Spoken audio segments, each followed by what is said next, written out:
A Greek prince, Odysseus, was on the way home from the destruction of Troy. He and his crew came upon an island and stopped there to explore because they were desperate for food and supplies.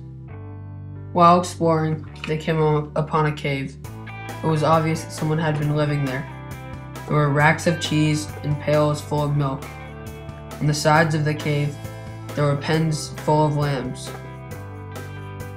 Odysseus and his crew waited for the master of the cave to return. Finally, he returned. He was hideous and huge. His name was Polyphemus. He was a monster called a Cyclops. When he caught sight of Odysseus and his crew, he said, "Who are you who enter unbidden the house of Polyphemus, traitors or thieving pirates?" Odysseus was terrified, but in return he said, "Shipwrecked warriors from Troy are we, and your suppliants under the protection of Zeus, the suppliants god."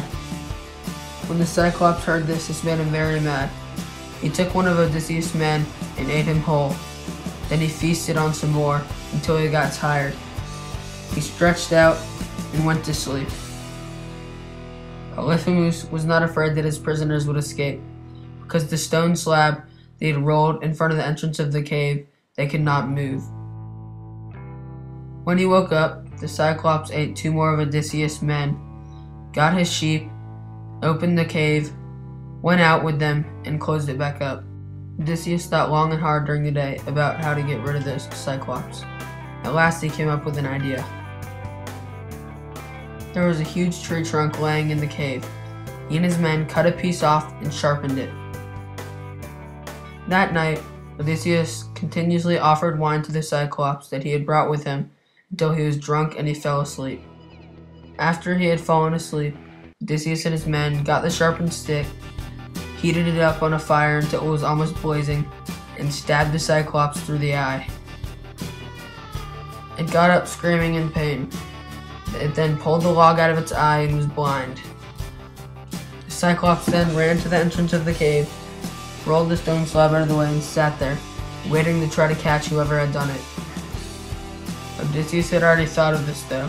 The next day, he had his men out under the Cyclops' rams. When the rams were sent out to pasture, the Cyclops only felt the top of them to see if Odysseus' men were riding them. But as we know, they were on the bottom, so they made it out of the cave safely. Odysseus and his men then ran to their ship and set it off.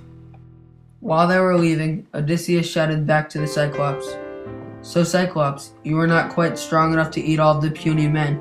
You were rightly punished for what you did to those who were guests in your house." This angered Polyphemus greatly, so he tore a piece out of the mountain and threw it at the ship. It came within a hair's length of crushing the ship. The waves from the huge stone almost blew the ship back onto the land, but with great strength, the crew brought the ship back into the sea.